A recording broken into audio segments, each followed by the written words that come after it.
we know that Jesus was taken into Egypt to hide by his parents when Herod wanted all the male children slaughtered. And so we also are told later in the New Testament that Jesus was schooled in all the ancient Egyptian mysteries, just like Moses. Then we're told in Hebrews that he was made the high priest of the order of Melchizedek. Basically, what all this is saying is that he was part of a culture that preserved ancient mysteries, ancient theology, and he was schooled in that theology. And he worked his way up through the ranks and became fully enlightened and was made the high priest of this secret order. This is how he was able to do the things he did, and this is how he was able to teach the way he taught and to assist in waking up many people. Now, as time went by, of course, we're told that many of his disciples fell away. He didn't have just 12 disciples. He had hundreds. He had hundreds of followers. He had the number is something in the range of 126 or 122 or something like that. There's a number given that he had quite a number of devout followers who started falling away because they couldn't handle what they were being taught. We come back to the story of Lazarus. This was a public initiation into a mystery school, which was and if you read the account, this is when this occurred. This was when the Pharisees said, "Now we need to kill him," because the priesthood was in control of keeping the mysteries secret from the masses, and this public display was releasing information that they had a control over, and this is why they sought to kill him after this point. So, symbolically speaking, and this has to do with dying to self, and this is this has to do with mystery school initiation, where you experience symbolically a death, and this is also exhibited in the act of baptism, where you are buried, you are washed clean by the waters of your human existence, and you are raised back up into spiritual awareness within this life. But the church has taken this to an extreme literal, extreme symbolic point to where it actually doesn't do anything. Yes, it's an act, but does the person really change? I've seen hundreds of baptisms, and yes, I've seen changes in people. Some of them, the changes take and they last, and they become a different person.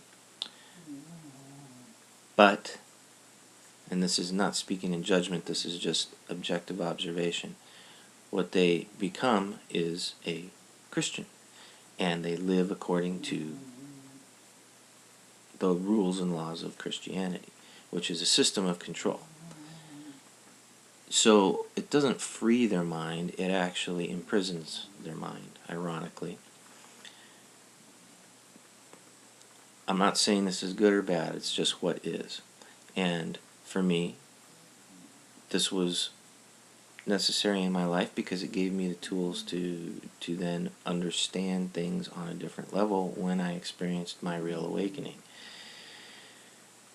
So, symbolically, earth is hell, and resurrection is physical death. So here's how it works. You exist in heaven as a spirit. You incarnate on earth. in the earthly realm, the lower realm, which is Sheol or Hades. It's the holding place of the spiritually dead. You are dead and cut off from your higher self or your higher awareness or the knowledge, the practical knowledge of your true nature. You go through this experience here in hell, and it is hell because of the horrors and the things that mankind has had to experience over the centuries of living here. Then when you experience physical death, you are actually resurrected from your spiritual death back into spiritual life. That's what it's talking about. So if you take that outline, or whatever you want to call it, that symbolism, and you apply it to the overall theme of Scripture and then the book of Revelation, things begin to fall into place and make sense. The book of Revelation is very hard to understand. It's very hard to understand the symbolism unless you are given specific tools specifically for the book of Revelation. I do not have a full, clear, concise grasp on exactly what is being said. However, because of stepping outside of the church and studying other things besides just the strict doctrinal approach, or the strict theology of the church, saying this is how you study Scripture. You study it from a different perspective once you've taken away all the restrictions and the blinders. And this has to do with mystery school theology, having to do with mysteries that are encoded in Scripture. And so the modern church tends to take things out of Revelation and say, oh, these are future events, this is what's going to happen. There's going to be this, the Antichrist is going to show up. There's going to be this system of the beast that he's going to implement, and it's going and it's all future, and it's all coming, and we can kind of see it playing out on the world stage. And so, there's so much on the internet having to do with this, with the mark of the beast, with prophecy, with Revelation. So I don't need to go over this. You can do your own research and make your own decision. But I'm going to give you some basic tools of interpretation and challenge you to then go back and read the book of Revelation and see if things reveal themselves to you with your new tools of perception. One is that Revelation is basically an encapsulated description of your existence as a human being.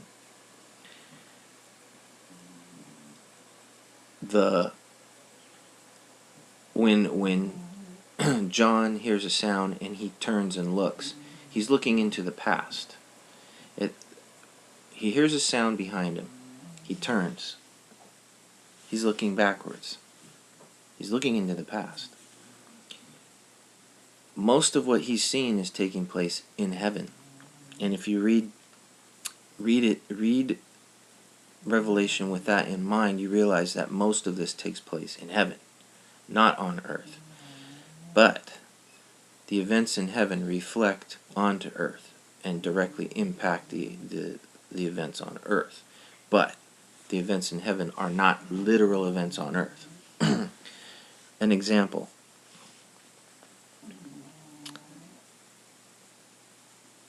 John is seeing events in heaven. He says, the third angel sounded, and a great star fell from heaven, burning like a torch, and it fell on a third of the rivers and on the springs of water. The name of the star is Wormwood. The third of the waters became wormwood. Many men died from the water because it was made bitter. Is that literal? No. He's seeing this from a heavenly perspective. It's symbolic. Therefore, there is a literal interpretation of what this is really saying. But it's not literally that the waters of the earth are turn to poison. However, it's interesting how that is an issue nowadays, that you can't even drink your, tap water or purified water from all these water companies without there being chemicals in them, things that are poisonous, cancerous, and deadly. So, in a sense, this has manifested in a way. But the point I'm trying to make is that when John is seeing these events, he's seeing them in heaven from a heavenly perspective. Second, the lake of fire is not a place of punishment. It is a tool used by a perfect, holy, loving God to purify a soul from the crap that is encrusted on him from his experience in the earth.